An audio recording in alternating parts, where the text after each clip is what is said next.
You gotta be passionate, bro. You gotta be passionate about what you're doing, and you gotta like really. I personally believe in God, so I think you definitely gotta have like God first, and a lot of the stuff as well. You gotta really like find yourself. I believe when you're talking to yourself, and you think you're talking to yourself, you're really talking to God. So when you're doing that, right, you're reflecting on things, and you really be like, damn, why am I doing this? Should I be doing this? Do I want to be doing this? Does it make me happy? Okay, let me keep doing it. You're gonna find, true answers after, asking yourself these questions. You just gotta be consistent in what you're doing. Like, if it's making you happy, the answer is yes, keep doing it. If it's still making you happy, you keep doing it. Because at the end of the day, bro, like, we live in a day and age where in reality, if people only want fame, like if you just want fame, you just want clout, that's all you want, you can get it tomorrow. Like, you can literally get it tomorrow. You can go outside right now, you can take a shit on the hood of your car, and you just post it online, and you're probably gonna go viral. People are gonna be like, what the hell, this guy took a shit on the hood of his car. Like, what the hell? Why did he do that? And it's like, oh my God, now you become the guy that takes a shit on top of the hood of your car. Yeah. What's the story of that? Right. There's nothing there. There's no dimensions to that. There's no journey. There's no hardship. Process, man. There's no process. You have no process. And because of that fact, the same way you got it that quick, doing some dumb shit, the same way it could be gone that quick. Mommy, this kid's from Providence and he's on TV. Godzilla is so fire. Yeah.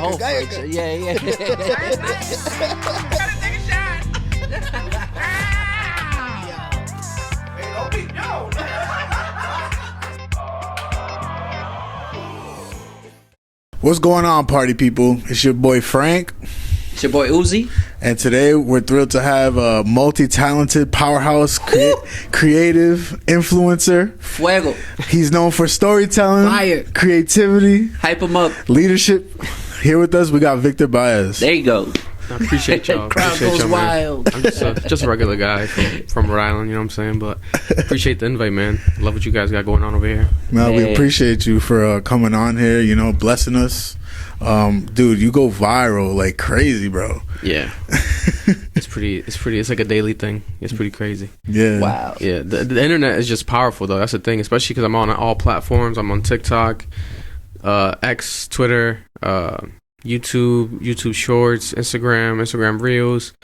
So when you post on everywhere, something's kind of bound to get traction. So I think that's a good thing when people you gotta make sure you utilize all platforms to your ability to platform your content, whatever, even opinions. Like, I'll have like a random opinion, a tweet, and then they'll just go viral. People might hate it, might love it, but it's just words at the end of the day. But Right. people, you're provoking thought, so people love it and they feed into it. Oh my God, they have their opinion, but it's like, it's not that deep. But people think it's deep. Exactly, They make it deeper than what it is. Yeah. But to me, it's just just living life, and then randomly things just go crazy. That's really cool. That's really cool. That's a cool way to move. Yeah. You're so consistent too. Like, you're on top of it. Like, when something comes out, boom, it's there. It's like, dude, I didn't even have a minute to breathe, and you're already like, boom. Yeah, that's another thing. I feel like with me, it's like natural. Like, I'm naturally like addicted to content. Like, just actually consuming the content. I always feel like I've been a big consumer in the past now 10 years, obviously, since starting the YouTube channel. I've been like a creator, but I'm always a consumer first. Like, I'm always like watching TV. On the way here, I was listening to a podcast. Like, I'm always like feeding myself with content. Who do you listen to? I love content.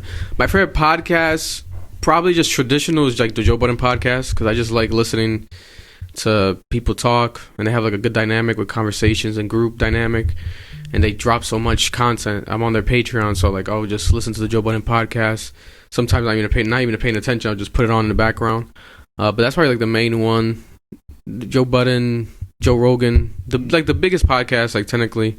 Bad Friends is a pretty funny podcast with like Bobby Lee and Bobby Lee. Yes. yeah. So like I listen to a bit of everything, but those are like my main consistent ones. I'm always He is like, hilarious. tuning into. Yeah, so that's when it comes to podcasts, that's what I'm always like diving into. Yeah. You're into journalism too. Like, how'd you get into that? Yeah, that's something that and I have it like on my, I think on my Twitter or my X account, like the bio is like a journalist, I guess, right? Because it's like, it's not like I went to school for journalism or I signed up to be a journalist, but technically it's what I am. And it's where a lot of people are. You guys are technically journalists. Like, it's a new day and age and a new era when it comes to like what journalism is, because journalism by default is like storytellers and people that get the stories and go to the source and then relay the source to the people. But nowadays, you know, if you have a platform like a podcast or a YouTube channel, you know, you become the journalist, whether you're reporting a story, breaking a story, interviewing someone, you know, putting that information out to the world, you become a journalist. People might not respect you as like a esteemed, like a journalist, like a fancy journalist, but you still are a journalist, you know, and that's what people debate online all the time with like the Kai Cenats and the Aiden Ross and all these new streamers are like, why do these rappers go to them and are they journalists? They're not really journalists. Like, what is this? Why does their opinion matter? And it's because nowadays with the power of the internet, anyone can be a journalist, you know. Yeah, so naturally I've become that, especially locally when I'm like interviewing people locally in Rhode Island or highlighting like Rhode Island stories. So people tend to like go crazy and be like, oh, that's the guy that reports on news in Rhode Island, like. And I have kids that come up to me like, yo, you make me want to be a journalist. Oh, that's what's up, bro. And I'm like, oh, thank you, man. Like, I didn't plan on it, but it's like, that's what, you know, that's the title that's been like kind of given to me or placed upon me. So I added to like my bag of tricks. Like that's, I guess, you know, I'm a journalist as well. But I do love interviewing people. Like if I didn't need to breathe or had to poop or eat, I would just like, I'll be like interviewing, talking to people all day. I could talk all day, but you know, reality hits. You obviously have to go about your life, but I could have like a conversation for hours and hours and hours. So it comes natural to me. Yeah, that's fire. Yeah, you also manage artists. Lil Swifty, right? It's my boy Isaiah Swifty. Yep, Lil Swifty out of Rhode Island. I think the hottest artist right now in Rhode Island. You know, especially when you go outside in the nightclubs, like everyone's playing his music. Random girls that don't follow him, don't follow none of us, they end up putting his music on their IG stories, and I feel like girls are like the tastemakers, especially, you know, when it comes to local, regional music. So they've been picking up on his stuff, and it's been going crazy. Yeah, he was on the radar. Yeah, I shout to my people, Gabe, and them on the radar. We were able to link that up and have them stop by on the radar. That was pretty dope. Yeah, wow, that's big. Yeah, that is big. Like, big celebrities go there, big artists. He just did like not so long ago. I think he did like all like the artists from like the 90s or rappers from like the 2000s or 90s. Yeah, he's been bringing them back. Yep. Yeah, that was fire. He had like classic songs and stuff. Yeah, I like when he did that. That was pretty fire. That's pretty big, bro. That's pretty big. Yes, sir, man. Do you pick and choose like what stories you want to tell? Because I know there's like a lot of stories out there in Rhode Island specifically, but like, do you like pick and choose like which ones you should talk about, which ones you don't? Yeah, I pretty much curate like the podcast and curate everything that we speak upon like every week myself. And again, it's like natural, organic. So whatever I find interesting myself, I'll feel like, oh, the people would find interesting. So that'll be the stuff that I'll cover. That'll be the stuff that I'll tweet. That's with everything. So when it comes to the Rhode Island news stories, like if I find a story interesting, like, oh, this is pretty cool. Like, oh my God, this is like, there's like a unique twist. Like it could be, it has to have some sort of character and substance to it. Like if it's like someone got arrested, okay, but what was the reason? Oh, they were drunk driving. Oh, that's not really a story. But if it's like, oh, they were drunk driving and they got chased from, you know, the hospital in Rhode Island all the way to Connecticut, then it's like, oh, we got to talk about this. So that was like a recent story we covered. So so things like that, you know, I feel like deserve to be covered. Some people kind of get mad at it. And I heard like, so there's a rumor like the mayor might be mad at the stories we cover. Really? Just the mayor? Yeah, because the thing is like the perception when you cover a lot of negative local news stories, I guess it can be anti-tourism because people will be like, oh, why would I go there? Okay. You know, you're painting a bad picture of the city. But that's not the objective. The objective is just like to report it on the news. You know, we report on good stuff too all the time. It's just there's more bad news than good news, and that's with any city. Like that's gonna happen anywhere. Like people are gonna be crazy. Things are gonna happen anywhere. Doesn't mean like, you know, that one story defines a whole state. Like that's not the case. There's bad seeds everywhere. You know, and a lot of these stories might be people that are just recently residents in Rhode Island, that they're not born and raised here, and they grow up and do something crazy or sell drugs, whatever the story might be. It's just, you know, it happened here, something that happened here. Exactly. You know? Like there was a guy, I think from Florida, that on the highway, like in Providence, on I-95, walked into the middle of the highway and threw money in the air and then got crashed or something. But that happened in Providence. But he's from Florida. You know what I'm saying? It's not like that doesn't represent the state. It's just a crazy story that happened here. And, you know, I think by location, since it's in between Massachusetts and New York and is on in New England on Route I-95, I think we always get like a lot of random things that just end up happening in that state, Rhode Island. So I love covering it all the time. But yeah, the mayor allegedly doesn't like it, but we'll see. How did you find out that the mayor was beefing? So I've heard like someone told me that that the mayor, I won't say the source, but it was confirmed to me by a source that allegedly the mayor just doesn't like in general negative media coverage in Providence. So I'm pretty sure he doesn't like when we cover like negative stuff and things that are happening, because for him, he wants to protect the integrity and like, it's my baby, it's got to look good. But it's like, bro, babies fart, babies shit, babies throw up. Like, no one's perfect. Like, it's okay. Like, these are things that happen. I'm going to talk about it. You can't censor these stories. You can't hide them forever. So these are things that, I take into account. It didn't make me want to be like, oh, the mayor might feel away, let me stop. It's like, no. We're going to cover it still. We're just going to do it our own way. And we've just been going about it. I've reached out to the mayor to have him on. He hasn't said yes yet, so I'll keep reaching out. That'd be lit. That would be lit. Yeah, the last mayor went on, Jorge Alorza. We were like his last interview before he left, and then the new mayor came in, Brett Smiley. But I would love to interview the mayor. I don't know why he hasn't said yes to that yet, but he's worried about the wrong things, I would say. Yeah, that's what it sounds like. Yeah, to each their own. Right. So you're on you made his OP list. Yeah, I'm Drake's op, and probably I'm probably Brett Smiley's op as well. That's crazy. I wanted to talk about that too. Like Joe, you were mentioning like Joe Budden's podcast, your name on the op list that someone randomly made up. Yeah, it was a Drake fan accounts, because Drake fans last year had like their peak moment of like fame. All the Drake fans and the Kendrick Lamar fans as well. Like their accounts got the most traction ever. They got the most interactions ever because of the beef. So one of them made a list of Drake's ops, and it's just a list of people that liked the Not Like Us song and felt like Drake lost the beef and declared them an op for that reason, just to have an opinion on the music. And that list went viral, and then during an interview, 50 Cent had the list printed out in front of him, and then he put it up, and like he was like, yo, Drake has an op list. But then people took it as 50 Cent made that list, or like 50 Cent got this list sent to him from Drake. Like, oh my God, it's a Drake op list. I'm glad you clarified that. Yeah. But it was already a list that was kind of viral on Twitter, because people were mentioned on it months prior, but then 50 Cent gave it like 10 times more life. And then I was on the list. I was like one of the last names on the list. My full name, my personality name, my name. So crazy. I was next to like Kendrick Lamar's wife's name and stuff. And it's like, what? It's like, what is going on? Yep. Because they did it alphabetical order. So it was like V was next to like the W Whitney. Yeah. So I was like, what the hell? And like this guy now. And then people were hitting me up thinking like, oh my God, you're Drake's op. Like 50 Cent. Like, what's going on? Are you all right? Like, are you okay? Are you in danger? I'm like, bro, no, this is not real. Like, this is not the case, and Drake never even, I don't think he even usually sometimes he'll like a post, like a blog page posting something about him. Yeah. When it came to the Drake op list, I think he never even acknowledged it. He never even liked 50 talking about it. He never addressed it at all, because I feel like he knew, like, if he were give any fuel to that fire, he'll make it like, people would think like, oh, he really, this is really a real list, but it was a fake list. But it's fun to like be mentioned in these things, because it's like, it shows you the power of the internet. That's true. Just because of an opinion, people want to make you, op or like an enemy.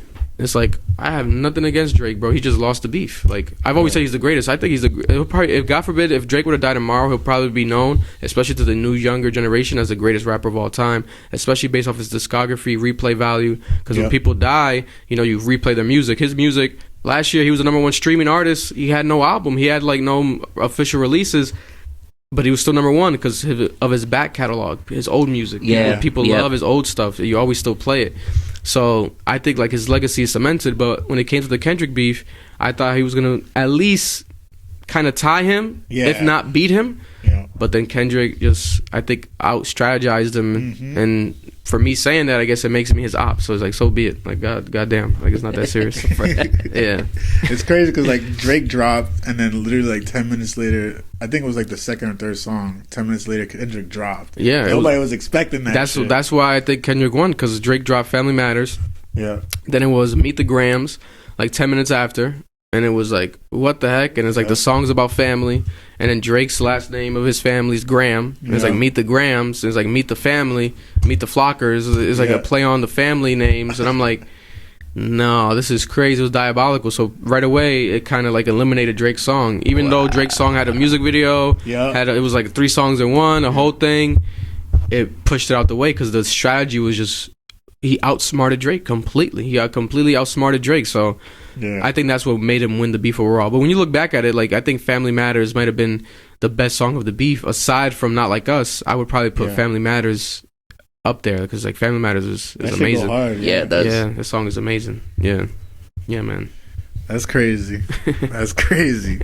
Your nickname is like Sound. Yeah, Sound. Where does that come from? Like, how did you originate? So Sound was like a drop that I would listen to. Like, my friends, we would get together and like listen to music like in the basements, in the cars, you know, whatever we would be at, like, you know, as young high schoolers, and we would listen to new drops. I think back then was like on Wednesdays. Music would drop on Wednesdays, not Fridays, and we would listen to a lot of the time, you know, pun intended, like, or coincidentally, Drake would drop on SoundCloud, and he had his label he was rolling out at the time, OVO Sound, and he had like OVO Sound Radio, like an Apple Music Radio collab show, and then they would drop, like, it would be like sound, like OVO Sound would like be like a drop, and it would be like someone saying it, sound, and I always liked it. I'm like, oh, sound. I was like, oh, let me just go by sound, because I like the way it sounds.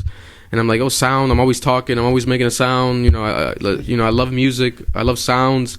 I just went with it, and then people liked it a lot, especially like on YouTube. And I kind of felt like it made me differentiate. Like, whenever I would do a reaction, especially back then when I was younger, I look at some of those old videos, and I'll cringe sometimes. I'm like, oh my god, I was really like taking my shirt off and throwing water on myself. But people loved it. Like, the power of branding. Huh? Yeah, people loved it. People love that shit. You know, you got to entertain people, and especially when you're new, people love the entertainment factor. So, you know, I would go by sound, and that was like the personality, sound. So people, to this day, they call me, and I still embrace it. You know, but sometimes people do tell me, obviously, you know, especially now I'm being known more as a journalist and these things. But say your real name, like, embrace your real name. So I do use my real name more than anything now, but you know, I'm still gonna always be Sound, especially when it comes to YouTube and YouTube reactions. Like, people, you know, our core fan base is always gonna know me as that. But yeah, the origin story kind of ties into like Drake in a sense, so coincidentally it's crazy. Crazy. I was gonna ask too, like, you just did a recent review on Bad Bunny's album. You called it like a classic. Instant classic. What makes an album an instant classic to your opinion?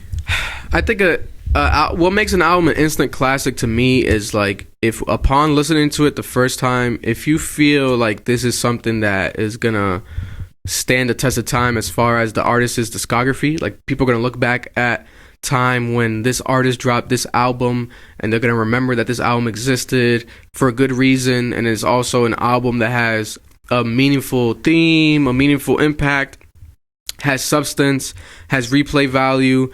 You know, I think it's safe to call something an instant classic, but it's rare to get an instant classic nowadays. I do think that Bad Bunny has one of the most rare recent releases in the past maybe 5-10 years of an album where I do think is an instant classic upon listening to it the first time, because of the fact that his album specifically, he's highlighting where he's from, Puerto Rico, and it's embracing Puerto Rico to the fullest extent, you know, where all the artists that are on it are Puerto Rican. He has traditional Puerto Rican sounds from back in the days when it comes to like old school bands from the 80s, 90s and 70s, and then the newer age reggaeton, Puerto Rican reggaeton. He doesn't even have elements at all of like Dominican music, like how he did on Un Verano Sin Ti. It was like straight Puerto Rican, and I think it's a beautiful thing. You know, I think it's a very beautiful thing. And again, he's Puerto Rican. He moved to Puerto Rico, right? It's something that he's talking about currently in his life. It's something he's dealing with in his life. And it's real traditional. It's real authentic. So to me, instantly, I was like, no, this is a classic. And the title, you know, everything has to work hand in hand. The title, the cover art, the whole rollout. People think like, oh, if the lyrics, some people only judge music based off like one factor. The lyrics sucked. That's a horrible song. No. The beat was horrible. No. there's multiple factors when it comes to music. You know, it's a piece of art. You have to like decipher. There's layers. When it comes to an album, I think like the rollout, the cover art, you know, the actual track list, the sequencing of the track list, the intro, outro, the sound of the production, the theme, you know, who's involved, the features, the producers. I think there's a lot of elements that need to be taken into play. And when you listen to Bad Bunny on his album, I think he nailed it out the park. There's some songs that when you look at the credits, he's the producer. And it's like, oh, Bad Bunny's producing music now? So it's like things that I didn't even know. Like, people don't know this. Like, Bad Bunny's a music producer now. He's producing his own music. He's already rich as hell. Now he's producing his own music. He's probably going to make like 3 times as much money. He's probably going to be a billionaire by next year if he's not already. So it's like smart things that, you know, that he did that worked in his favor that I think is safe to call it an instant classic. And it also reminds me of another classic, which is Un Verano Sin Ti, his album that, you know, lasted like 3 years. Like, people were playing it straight through for 3 years. It was like going crazy, and it's still people play it to this day. But it reminds me of that album. I think it's like a beautiful sequel kind of to that album. The only thing I wish that this album kind of came out in the summertime to enjoy it more outside in the beach, especially living on the East Coast. Right. But I do think, like, you know, people in Puerto Rico and people in the West Coast, anywhere that's hot, you know, you're going to enjoy it regardless. And I do think that this album is going to last, you know, relevant-wise until summer. But yeah, I think it's an instant classic, man. I think it's safe to say for me when it comes to Bad Bunny's album. I agree. I was listening to it. Like, I was talking shit in the last album, not like in a bad way, but like, he has a song Después de la Playa. Yeah. Straight merengue, like rapping on it. I'm like, how the fuck this dude does a merengue song rapping on it before he does a salsa song? Yeah. So then I listened to the album, I'm like, oh shit, this dude is rapping on a salsa song, bro. Like, hard. I was telling Faustino, like, this dude could literally rap on anything if he really wanted to. It's crazy. On anything. It's pretty crazy. And he sounds like good. Like, it doesn't sound like corny or because some people will rap on something but it sounds like corny, quirky, it doesn't fit. But Bad Bunny, it just really feels natural, and I like how he does his stuff. Like, he's it's insane. That guy's extremely talented, Bad Bunny, bro. Yo, he is Yeah, no, he's a different animal, bro. Yeah. So you own Club Ambition. Yeah. You have Club Ambition podcast. Yeah. You also run another podcast called El Poke Podcast. Yeah. Right? Yep. With my father, yep. And then you have another page on Instagram called It's Rhode Island. So that's coming soon. That's like a nonprofit I'm working on. It's Rhode Island. It's going to be more Rhode Island based coverage, like live and direct, like walking around the city, interviewing people in their businesses, you know, highlighting people, you know, just straight like day-to-day Rhode Island, you know, coverage, like the people of Rhode Island, and also just like local news. I'll probably eventually maybe even transition like the local segment of the podcast and just call it It's Rhode Island, like a segment called It's Rhode Island. But it's also like a twist on like It's a Vibe, you know, my @name is like It's a Vibe, It's Rhode Island. But it's something I was gonna launch it this year, but so much things came into play. But hopefully this year, in a couple months, I'll be able to launch it more. But for me, it'll be natural again. Like, it's so much stuff that I can just make content out of, like just interviewing regular people in regular jobs, just living day to day in Rhode Island. I think needs to be highlighted more, and that'll be a beautiful thing that people, when you see it, you'll be like, oh, it's Rhode Island. Like, this is Rhode Island. Like, this is really Rhode Island, you know. So I'm excited to do that because it's gonna be fun. It's gonna be fun. You know, there's so much stuff that I could just do. You know, go to the back of like a restaurant, show them how they make the food, and like, you know, go to the front, have them serve the food, and you know, some of my favorite places. Check out how things happen behind the scenes, and it adds to the touristic element of Rhode Island. So I'm excited to launch that soon. Yeah. Do you have like a crew that works with you alongside with you and with all the podcasts? Yeah, because there's a lot of shit that goes into a lot of the content. Yeah, yeah. Now, to be honest, most of the time, most of everything I do it all myself. To be honest, like I dedicate myself to do everything. I do have my co-host and my producer Marloon, but they have like their own lives. Like they have their own jobs. Like I can't afford to like pay them a salary to just do it for the rest of like their life and drop everything. Yeah. Eventually, hopefully, that'll be the goal. But yeah, I do everything. You know, if anyone's willing to help, like especially them, I always work with like my main people that I've known for like 10 years, and that's like Marloon, Noel, Eric, Edwin, like my It's girl. funny as hell, Noel. Yeah, Noel's a comedian. He's hilarious, you know. But yeah, I've always worked with people that I've known forever, and I keep them around to, you know, help them as well, to platform them, whatever they're doing, you know, to elevate them, help them gain connections, connect them to certain people. Whether they utilize the connections or not is up to them, but they know that's there for them to take, you know, partake you put them in. on the radar. I love that. Exactly, for them to partake in. So I always do that. Like, you know, I'd rather work with, I keep it authentic that way than like, you know, have like what's it called, like tryouts, like, oh, who wants to do this with me, and like meet strangers. And no, I'd rather work with people that have been around me for my whole life and know what we've done, you know, have been there since the beginning, helped create the beginning channel and how everything started. So that's how I operate. But for the most part, yeah, like I said, you know, I'm addicted to this shit. Like, I'm crazy about it. Like, I'll spend some nights, especially back then when I used to have my older laptops, I'll spend nights up all night, not sleeping, just editing, going crazy, laptop crashing, you know, not being able to afford like a better one. So I can't expect them to, or anyone else to, do what I've done. So I never try to put too much on their plates at all, because, you know, like I said, they have their own lives. You have everything to partake in. But I do consider them, yes, a team. You know, I know that they're willing to, you know, if they need to drop something and is eager some, and I can like have them a part of it, they'll be more than willing and down to do it. But it's not like an office space and you got like people working 24/7, and that's not the case. But eventually I want to get to that level, because I know if I had a team of people on salary, you know, working 24/7, at least with an office space, at least 9 to 5, like doing things for me, helping me with stuff, bro, I'd be out of here, because you know, I do all this right now myself. So, you know, it's helped me, and look at how it's done. It's worked. But eventually, like, if I have them on proper salary and staffed up, like, it'd just be crazy. I know it'd be people would like consume it 10 times as much as they do right now. Exactly. When did you know you had that, like, that niche? It's something that you got to realize. Like, you know, I feel like, I want to say like probably around college, like going into college, I went to URI and like taking business classes while YouTubing at the same time. It kind of felt like, you know, the stuff they were teaching me, I kind of knew already, like as far as the marketing side of things and like how to actually, you know, try to entertain people or grab people's attention and just actually sell something kind of, or like promote something. And I was doing all that. So when they were trying to teach me, I'm like, oh, I already know it. You know, you gotta get this guy some water. I already know it. I already know it. But when it came to then myself, I'm like, yo, do I want to do this?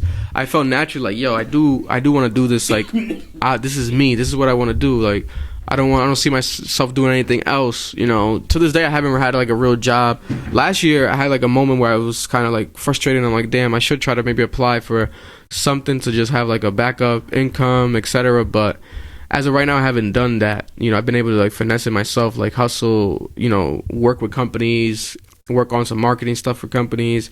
Oh, wow, that's big, bro. Some random like mini sponsorships and things like that.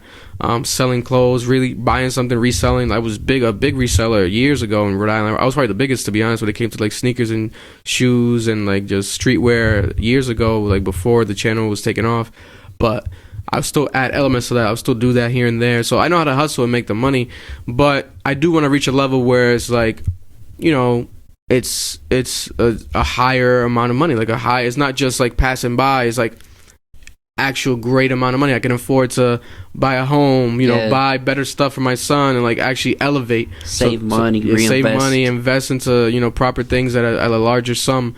So that's going to be the goal moving towards that this year. But again, I'll still look into it. You never know if I can get a proper job where it maybe is kind of doing what I already do, but for another company, like helping another company with marketing while still getting a salary and it's not taking too much of my time off my plate, I'll still try to entertain that. That's ideal. Yeah, that's exactly. Ideal. Is making more money in less amount of time. Exactly. So that's the goal. So, you know, and also maybe working with just like a company, a brand sponsorship, brand partnership or sponsorship that can, you know, fund a lot of the stuff that I already have going on, and, you know, maybe afford me better equipment, you know, afford me, you know, better things. That could be maybe something I'm gonna work towards this year, because, man, you know, I just interviewed the duck. There's like a viral duck in Rhode Island. I didn't even know about that till you put it out. I interviewed him, and the duck got like $70,000 from Jeep, and I'm like, what?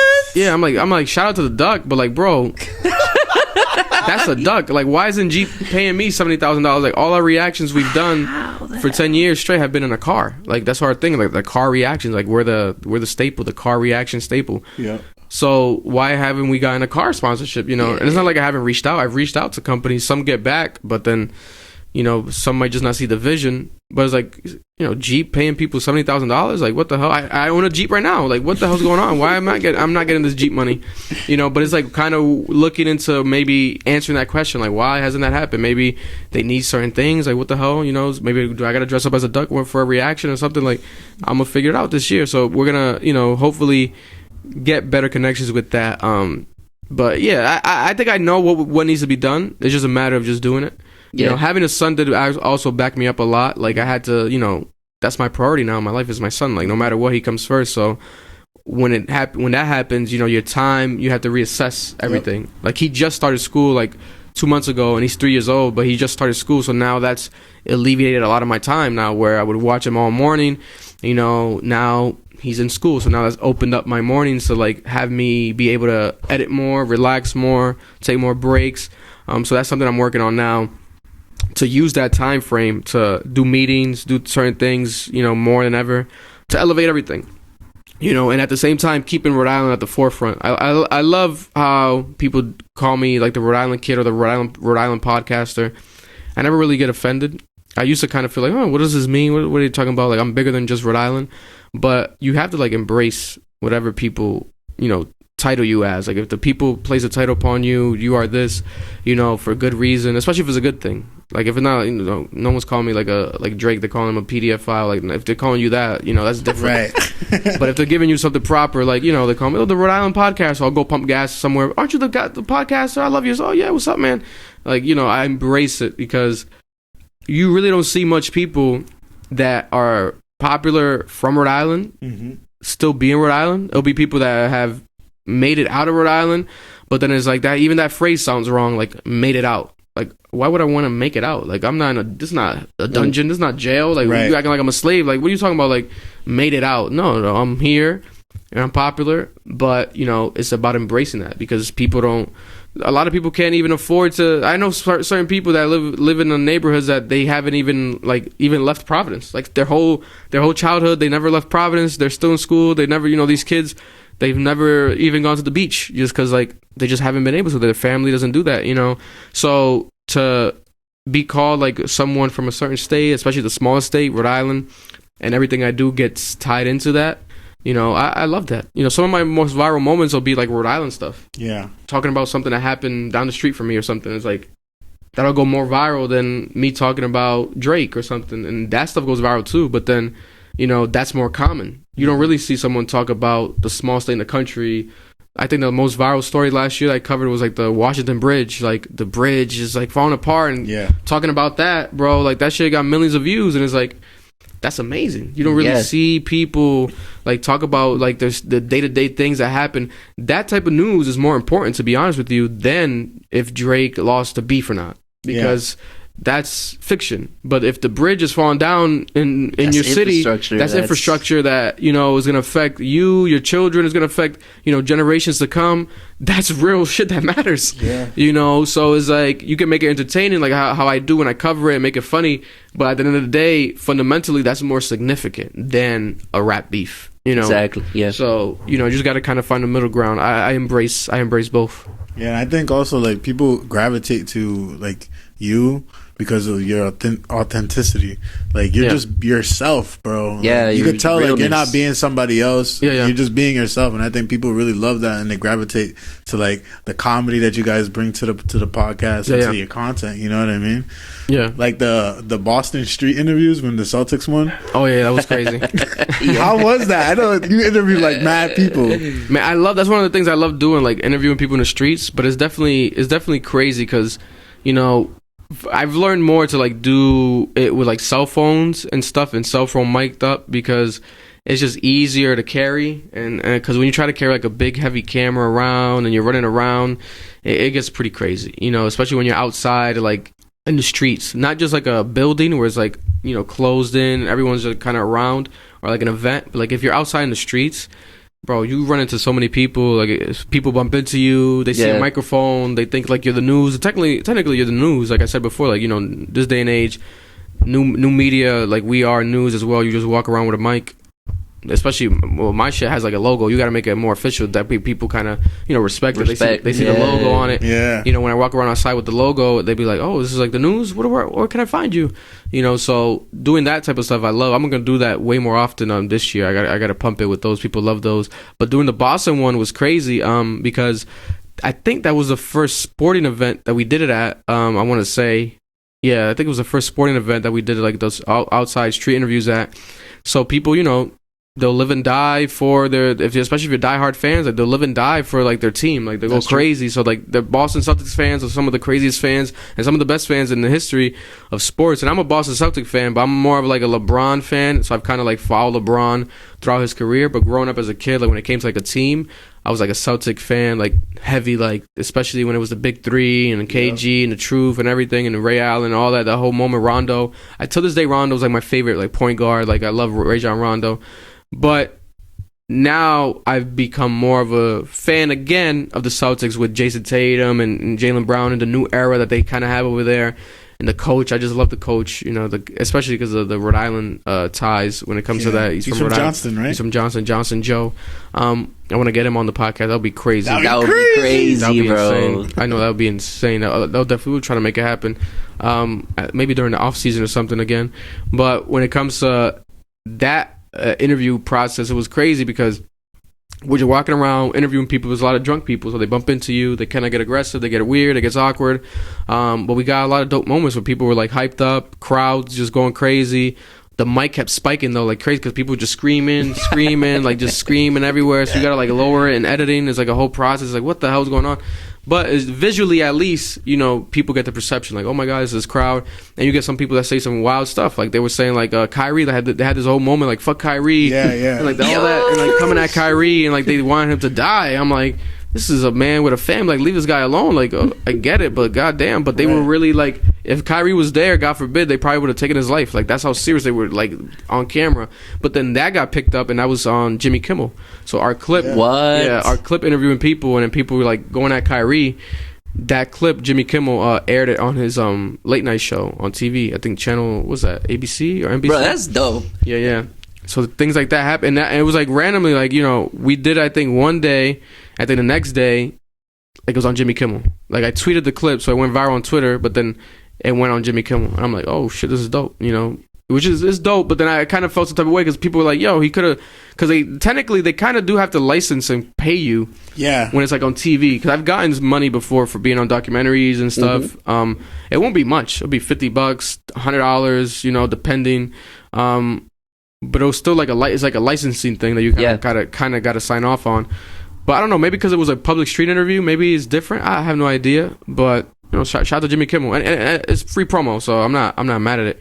But that was a dope moment where it's like, yo, we did the street interview and like it went viral, but then it's on Jimmy Kimmel, it was like on TV, like that's double viral, like that's insane. Like we got grandmothers, old people sitting at home watching TV, and then they randomly see our clip, like interviewing people in Boston. So that was a dope thing. That's a big one, bro. Wow, that's a big highlight. That is crazy, bro. Yeah, it's fire. Sheesh. Because I always look back at the interviews that people do in New York. With the Knicks. Yes, Side Talk NYC. Yeah, bro. So I'd be dying, like, and then when I saw you doing it in Boston, I was like, oh shit, this shit's hilarious too. You know? Yeah, no, people love that. I started doing it at PVD Fest. I think the first PVD Fest in Providence years ago, in the street, just interviewing people, and then that went viral. People loved it. So I was like, oh, it's a good thing that we gotta keep going and just do it whenever we feel like. So I've done it like at Comic Cons. I've done it like at Pride, the gay festival in Providence. And then at the Boston Celtics at the game, but we did do at the same building, we did the Nicki Minaj concert. And I think we did the Travis Scott concert one too. But a lot of times, like, you know, I do so much content that I forget about it because sometimes stuff gets corrupted, you know, and it's like sometimes it might be fixable, it might not be fixable. But it's a fun experience. So you kind of like when you live in it and it happens, it's like, oh, you forget, you know. Oh wait, you gotta edit. You know, it's work as well. So it's a dope thing to love what you're doing, but sometimes you get caught up in like oh, what's the work side of it? Oh, you got to edit these clips now. You had a great time with these people. You got to edit them. You got to like put it online. You know, make some content out of it. But that was a dope thing. I want to do that way more though. I feel like I could go to like concerts, like any concert that's nearby, just interview people outside, ask them questions, like trivia questions about their artists. You know, just interview people in line, because these lines for these concerts be insane. You know, it'll be like locally we do get a decent amount of shows. Like I think Ken Carson was there like two months ago, and kids love Ken Carson, so I want to start doing more of that this year for sure. Yeah, I went to a Chris Brown concert this summer, and it was packed at TD Garden. Like, oh man, I would imagine. It was OD. So you said you think Little Swifty is one of the best rappers in Rhode Island? Yeah, I think Swifty right now in Rhode Island, I think he's the hottest rapper. I think he's the hottest artist in general in Rhode Island, I would say.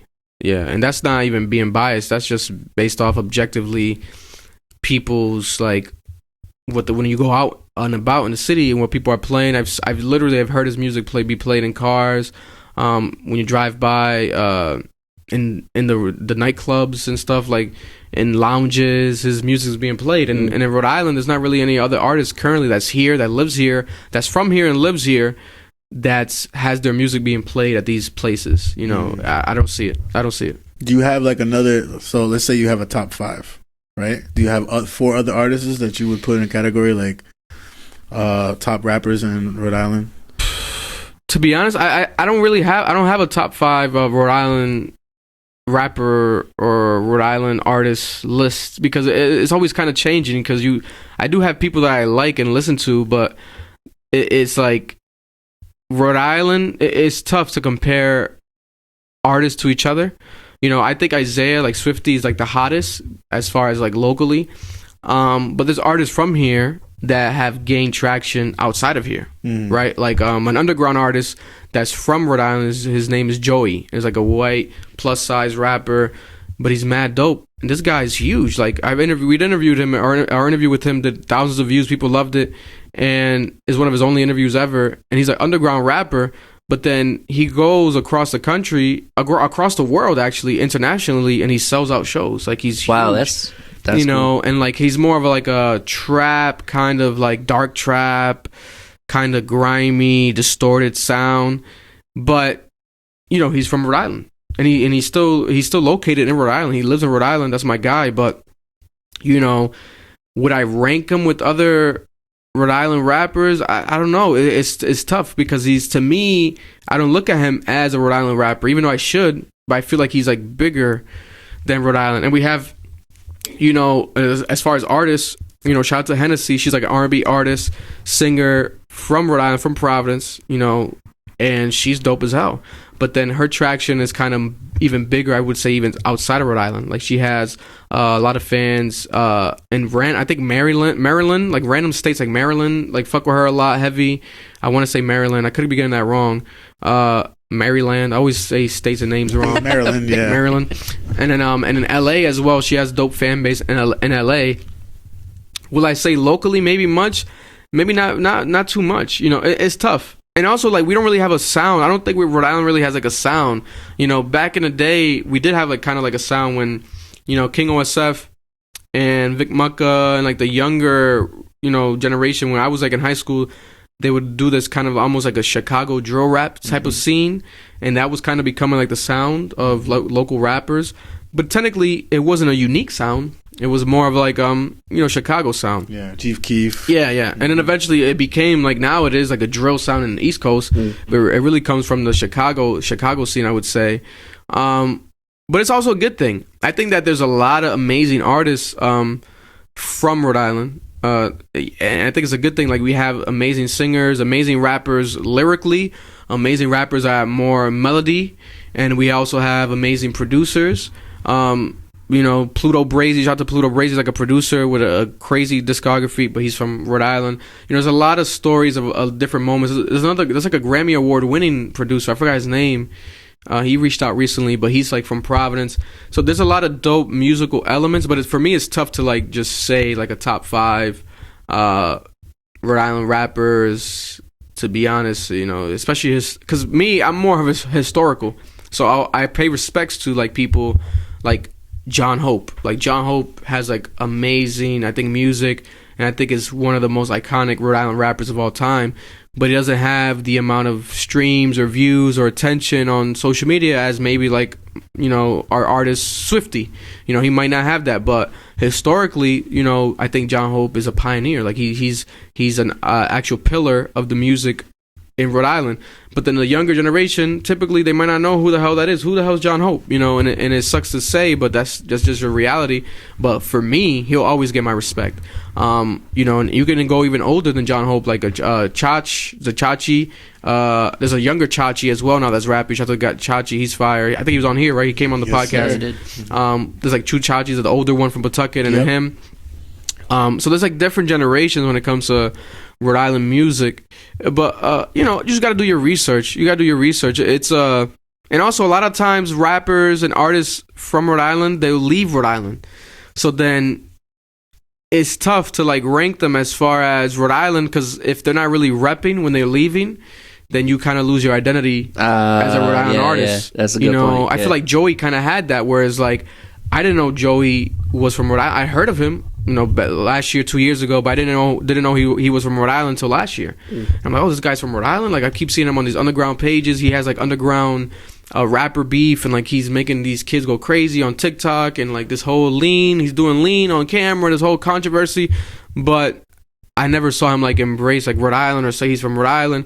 So for me, I never saw him as like a Rhode Island rapper, because typically when rappers are from a certain region, 9 times out of 10 they'll rep their region, right? They'll say like all these rappers from Chicago, they rep their hood, they rep their street where they're born and from, 56, 103rd, 45th. Yeah. I don't know what the hell they're talking about, but you know, like they're repping their city, they're repping what they're from, etc. Locally in Rhode Island, I wish that artists did that more. You know, I feel like you got to do that more. You gotta like stamp, you know, because at the end of the day, when it's all said and done, you could be, you know, big in Japan, but when they ask you where you're from, where did you go to high school, where were you born, it's Rhode Island. Right. You know, you can lie if you want to lie. Oh, Boston, whatever, nearby. You know, bro, you're from Cranston. Like, it's okay. Like, you were born in Cranston. Just say it. It's all right. Like, just take pride of where you're from. And I feel like if we did that more, even like I feel like some of the newer, younger ones have been doing it. I've been seeing some of the newer, younger ones kind of like, you know, say it here and there, like rep PVD and, you know, say it more. But I feel like if overall our artists across the board were to do that more, it'd be huge. I think we would get more of an identity, because people just gotta, you know it more. You know, it doesn't have to be like, oh, who's from Rhode Island? Oh, I don't know. If they say it more in their music, more of an identity, you know, people would know it more. You know, so exactly. That's something I've been urging like Swifty to do more. Hennessy's done it. You know, I love when she does it. You know, and it's just, you gotta embrace where you're from, man. You gotta embrace, because it's a part of your story. You know, especially when you're making authentic art, anything you're doing, like where your home, where you're from, your roots, that's who you are. You know, that's who you are, bro. That's who you have to embrace your roots always in everything that you do. Like, even if it's like a little bit, you just got to do it. You got to do it, because people are going to identify with it. You know, some people get scared though, because I get it. It's a small state in the country. No one cares about Rhode Island, whatever. It's the opposite completely. Yeah, and I feel like if enough people make enough noise from this area, everybody wins. Everybody wins. You know, literally, you gotta work together. Up. You gotta work together. You know, you gotta work. You gotta really work together, because once one of us blows up and makes it big, then people are gonna ask, "Oh my God, like, you're from Rhode Island? Who else is from there?" Like, you know, you gotta have kind of like a callback. Yeah. You gotta be able to be like, "Oh, this person's from there, that person from there." You gotta have a list. You gotta create that community of these artists that actually, you know, are out here. You know, but also you gotta be consistent. I would say consistency is key. Like, people gotta drop music. You can't be a rapper that like, "Oh, you're from Rhode Island, you're a rapper. Oh yeah, why don't you get support? Oh well, because you dropped a freestyle, 2 years ago, and you've been dropping a bunch of Instagram photos ever since." Yeah. Where's the music? Right. You gotta be consistent. You gotta drop music. That's so true. You gotta drop music. You gotta That's drop a very good music. point. Whether people listen to it or not, you have to pump the music. You have to drop songs. You have to drop an EP, drop mixtapes, drop albums.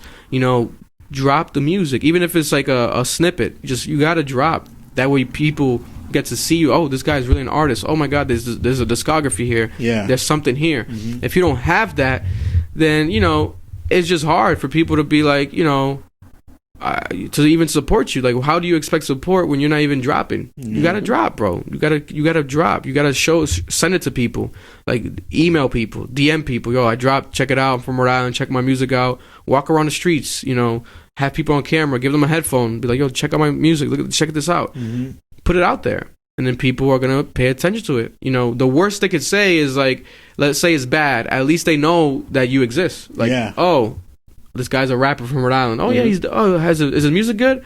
It's not so good, but they know about you. Eventually, 10 years from now, if you're still grinding, your shit might actually catch their attention in a good way. Like, oh, I remember his stuff got better. Like, you know, you have to create that story. You have to have a story. Exactly. If people don't know you, you know, it's your fault. You got to be okay with the scrutiny that comes with that. Yeah. You got to be okay with that. Yeah, and also everyone can't make it. We got to, you know, there's room for everyone to make it. Trust me, there's definitely room.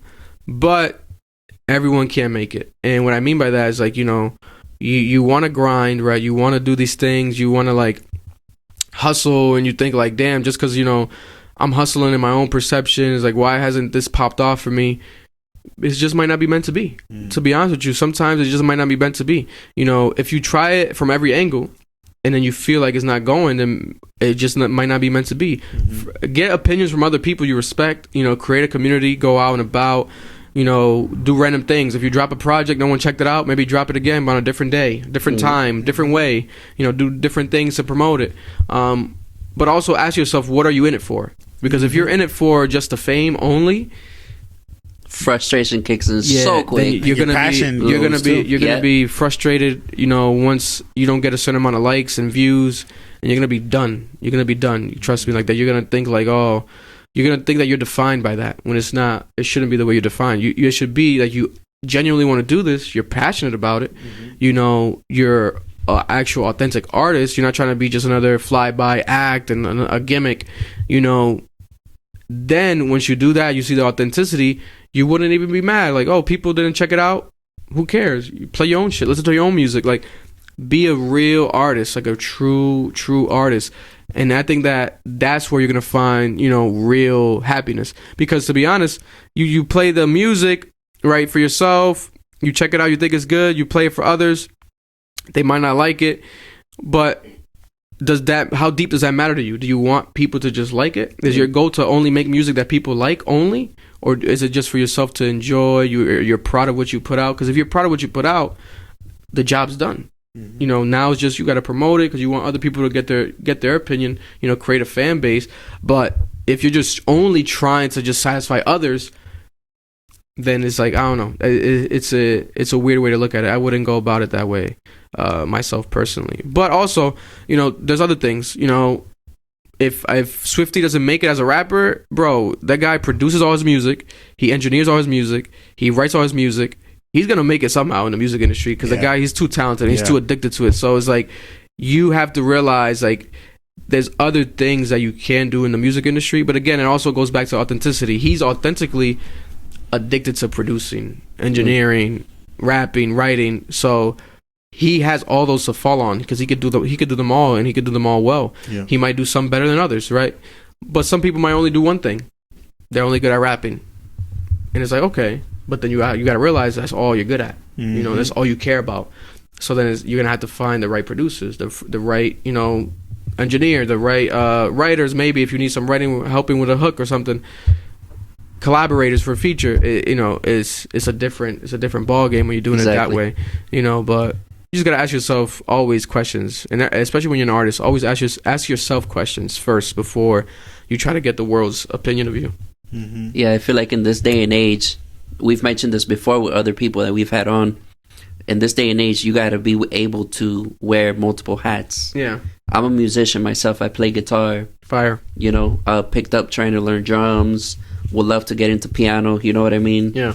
So it's like you got to be able to move. You got to be able to do, and not just play one genre, play multiple. Yeah. Because that's what's going to keep you moving. You know, versatile. Exactly. 100%, bro. You can never put yourself in a box. You know, in reality, you know, it's like, the worst that can happen is people are going to talk about you, maybe like discouraged, etc. But if you're good at something, people are always going to respect that thing that you're good at. right? Like, oh, he plays this instrument really well. Like, that guy's a beast with that. He's trying out this one, but he's not too good at that one. But, you know, this guy's really good at that one, right? Andre 3000, people love Andre 3000, legendary rapper. Some people call him one of the best rappers of all time. He doesn't even have much of a discography, right? A part of one of the best rap groups of all time. But then he drops a flute album. Bro. And I think it's like a bad album, but Yeah. you know, Out of nowhere. out of nowhere. But at the end of the day, people are still gonna respect him as Andre 3000. Yeah. You Yep. see him anywhere in the world, that's Andre fucking 3000, phenomenal rapper, legend.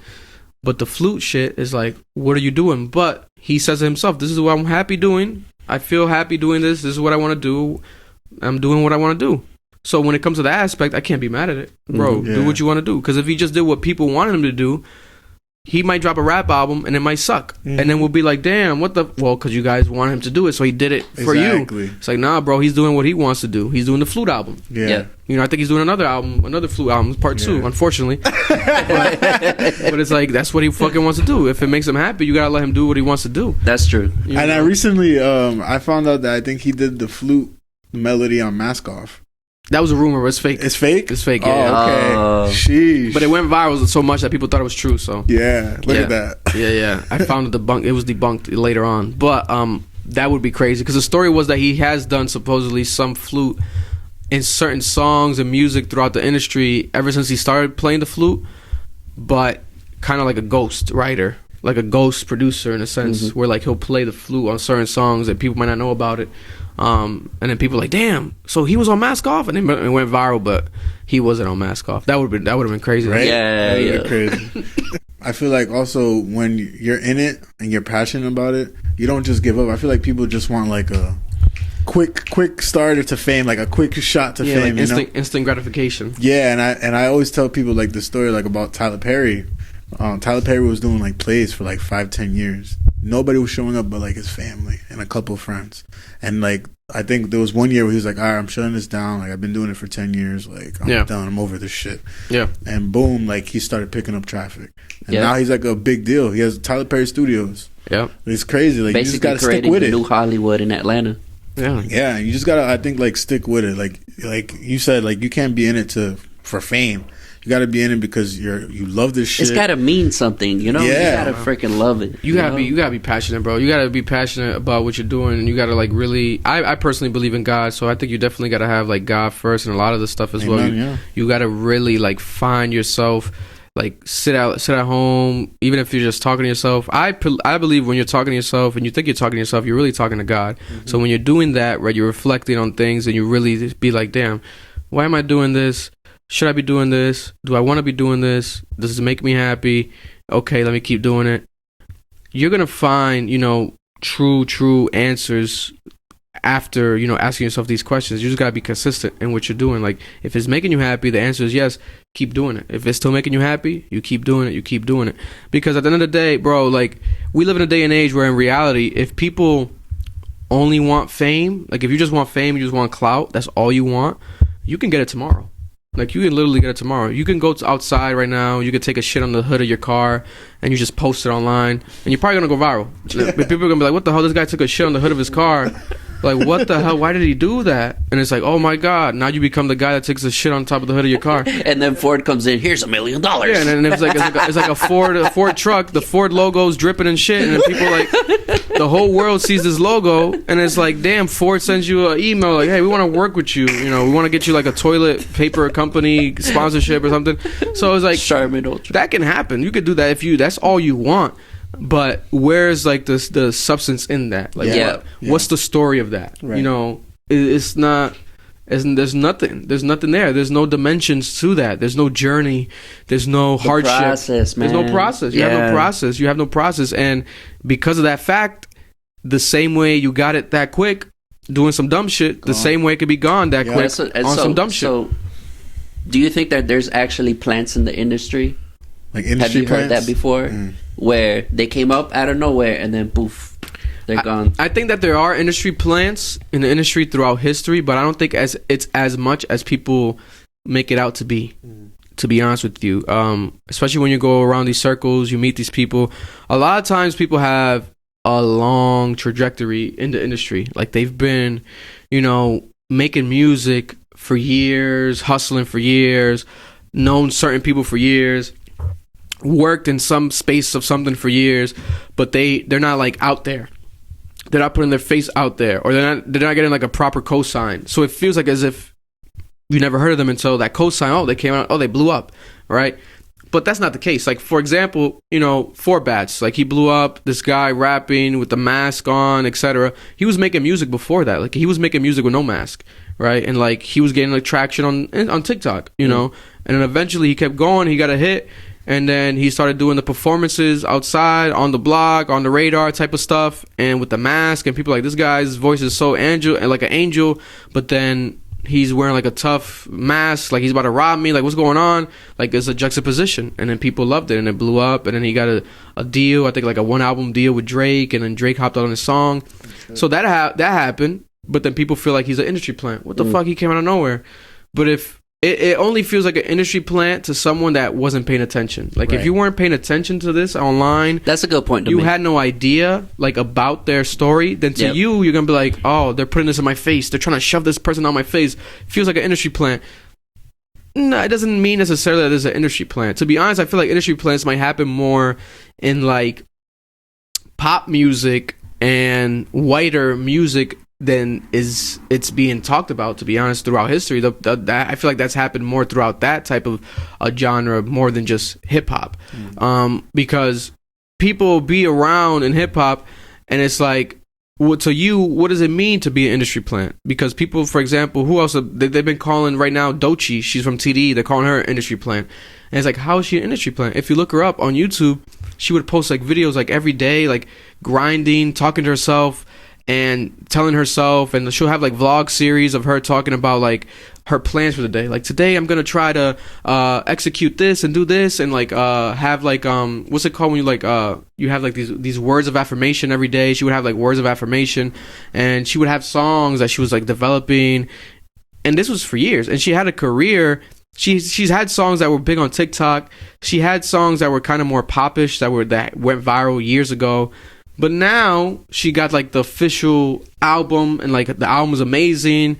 It's like a mixtape technically. It's not even an album, but people are co-signing it as an album. We have Kendrick Lamar saying that she's the best.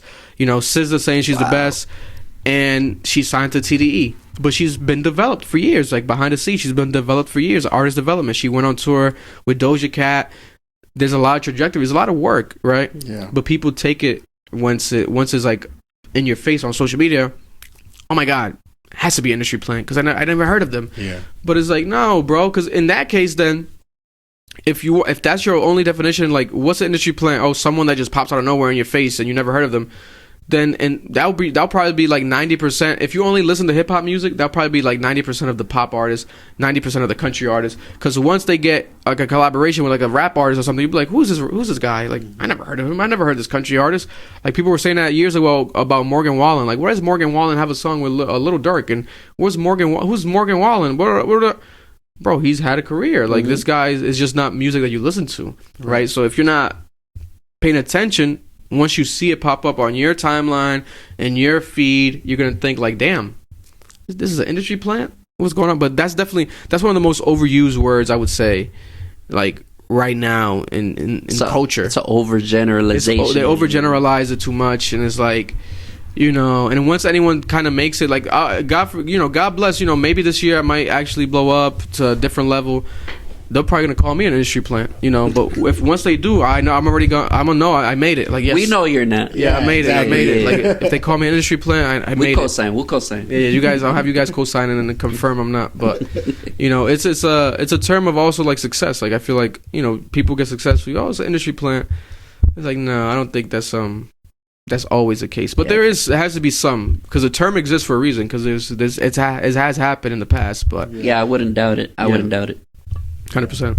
I love asking our guests this question.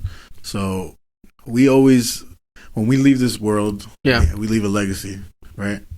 What is something that you want to be remembered for? Like, what do you want to be remembered for? I really want to be remembered for being a good father, like a really great father. And what that means probably means like, having my son grow up to be successful in whatever he wants to do.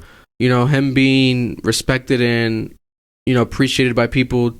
Currently, he is like, we'll go out and about, and he's almost more famous than me. People like go up to us, random strangers, and kind of like grab him, pick him up, and be like, "Oh my God, is that Ocean? That's your son? Oh my God, yeah, Ocean." And I'm like, "Yeah, but who are you? Like, what the? I don't know who you are. Like, what are you grabbing my son? What do you care about my son for? Like, why do you guys care about my son?" But it's because they, I guess they appreciate what I do. They appreciate who I am. And then they see I have a son, and then they respect it even more. Like, oh my God, this guy's a family man. And they just show him love, like genuinely. It's like a funnel of love that just goes to him. That's awesome. So it's awesome. Like I don't take it for granted. Like it's a blessing from God. But I definitely, that's my main priority, to be known as a good father, no matter what. So, and I've always like moved about my life that way. Prior to being a father, I would always tell myself like, yo, I want to move about every decision I make in life. Like if I look back at it, would my son be proud, right? And that's before I even had a son. And I'm like, damn, when I had a son, it wasn't planned, but it was a blessing. I'm like, damn, shit hit the fan. Now I really gotta, grind, move around like I have a son, because I do have a son now. Mm-hmm. So then, it was kind of basically just doing everything I've kind of done in the past, but doing it even more. Like even being more respectful, being more professional, being more empathetic to people's stories and things that happen. So that's what I would want to be remembered more than anything, is being a great father, because that's the legacy that you leave back on this earth. Yep. Exactly. I have a son, he has a son, that son, it keeps on going. It's a legacy, the trajectory, whether it's everything in life, whether you look at biblically, historically, the Greek gods, the presidents. Everyone always goes down people's lineages, right? That true. Person's Very that true. Generation, the Rothschilds, the Rockefellers, the Carters now with the Beyonce and Jay-Z, what they've developed, and the legacies of people's families and the generations that occurred. That's what's going to be remembered in the future. So currently I'm creating that with the son right now, and when he grows up more, he's probably going to be involved more. He's already grabbing the microphone when he walks in the studio, and I'm like, okay, you want to start podcast? We'll see. Once you start saying full sentences, it might start like a little baby podcast, like a child podcast, so it's like, it's whatever he wants to do, but I'll always be here to support him. But it becomes a part of the legacy now, like you keep it in the family, and then in the future, he might want to do what I do or do something his own way, but then, his son or his daughter, whatever happens, they support him. So I'll always look at it like a legacy play. So I definitely, when all else fails, like podcasts, all this shit could go away, but it's like the father thing is first. I love that, bro. I love that. Super important. I appreciate it. Yeah. Anything coming up in the next few months? Anything you working on? Man, a lot of stuff. Just trying to be more consistent as far as like my scheduling. I want to wake up earlier in life and just plan out my day more, because I feel like there's so much more things I want to do that can be done. I want to get back to dropping merch. I want to develop more merch designs and develop more merch and drop the merch for the people. 'Cause I know locally people have been wanting it for years. Again, people want it. They've been dying, especially with the podcast. We haven't had no podcast merch yet, officially, technically. So I want to get that going. Content, like in Rhode Island, I want to do like a Rhode Island dating show. I already kind of have it mapped out, and I want to do it like in studio. So I want to do that, like develop like a dating show type of series, like for YouTube, but taking elements of like other dating shows, like being professional still. Like I don't want it to be like, oh, this girl with a fat ass walks in, she turns around, pop the balloon. Like no. Yeah. It needs to be like structure, with story, like maybe interview the girls beforehand. Get like, where is she from? Oh, hey, I'm Mary from Cranston, Rhode Island. I drive a Jeep. I've been a teacher for 12 years. Blah blah blah. Like give actual backstories, and it'll be something that could be done. It could be on a YouTube quality, but still, as far as like video wise and visual wise, but when it comes to the production style, it could be like on a Netflix, where it's like you see these people's stories and stuff, and people respect it more, rather than just a girl just walks in, shakes her butt, and pops a balloon. Like technically anyone could do that, but you want it to be bigger than that. Exactly. So that's what I want to work on right now, and also launch this year. I already have the title. It's going to be called Road to Love, but it's going to be spelled road like Rhode Island. So H. So Road to Love. Yeah. Shout out to Noel, who helped develop that name as well. So yeah, certain things like that I want to get going. More street interviews. The podcast is still going to be happening no matter what. Maybe do more live streams. I want to do the podcast live stream more like on Twitch and stuff. I still haven't played around with none of those apps. It's only been YouTube, really. Yeah, we want to tap into that too. So I want to get more into like the Twitch world, and just a bit of more everything, man. A bit of more everything, to be honest. I'm excited. And the more I say it, the more I got to make it happen. Because once I get determined, you know, I make sure it gets done. So I got to get it going this year. Yes, sir. Absolutely, man. We pray for prosperity over your life, over your company, over your brand. I appreciate y'all, man. We got our support, brother. We appreciate you coming on here. At all that you need, you let us know. All love, let us man. know. All love. Say no more, man. And if you got merch, yes, sir, let us know. We'll grab some. Say no more. Oh yeah. Say no more, man. I appreciate y'all. What y'all got going on over here, and you know. And are you guys both from Rhode Island at any part of your life ever? Yeah. So I was born in the bucket. Okay. Yeah, he's originally from Florida. Originally from Florida, Tampa, Florida. Nice. I currently live in Worcester. Nice. But he gigs a lot. He has a lot of friends in Rhode Island. Rhode Island, Boston, Hartford. Yeah. Fire. Yeah, so... No, yeah, I love what you guys are doing. I especially when I saw like a lot of Rhode Island people come on. I'm like, oh, you had Christina, Charge. I'm like, oh, this is dope. But you know, I gotta support it. So yeah, we appreciate you. We appreciate that. Y'all. It was an honor and privilege having you, brother. No, I appreciate y'all, man. God bless y'all, man. Yes, sir. This is the E&A Pod. Thank you for watching. Tune in. We out.